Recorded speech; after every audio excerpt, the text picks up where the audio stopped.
There are 440 Israeli colonies in the West Bank, housing over 500,000 illegal settlers who are armed and have control over 80% of the water in the West Bank.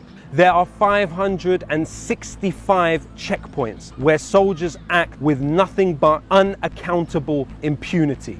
Those settlements are deemed illegal by UN Resolution 2334. Who funds those settlements and where does the money come from? Well, Roman Abramovich, prior to receiving citizenship from Israel, moved $100 million from the British Virgin Islands to Elad, which is hell-bent on ethnically cleansing Sheikh Jarrah and has successfully ethnically cleansed many parts of Jerusalem. Who else funds Elad? The Clermont Family Foundation. It has funded the Center for Security Policy, led by Frank Gaffney, an organization which is also funded by Raytheon and Lockheed Martin. The Center for Security Policy gave the foundational work to Donald Trump for the Muslim ban. The Clermont Family Foundation also funded Middle East Forum, led by former employee of the Israeli Ministry of Defense, Greg Roman. Middle East Forum funded the Free Tommy Robinson campaign, and as a think tank were quoted 13 times by Anders Breivik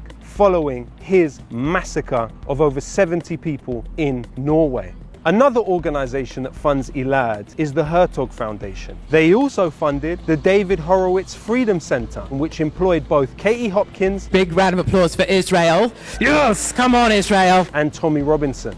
Palestine, but why would you support Palestine? The Hertog Foundation funds the Friends of the IDF and Middle East Forum. The Friends of the IDF had on their board Robert Shillman. Robert Shillman also funded Tommy Robinson. What we see here is an intertwining of interests between Zionist actors around the world who believe that their interests are served by not only funding violent settlement in the West Bank and a war against indigenous Palestinian people, but also pushing domestic Islamophobia within Britain and the United States.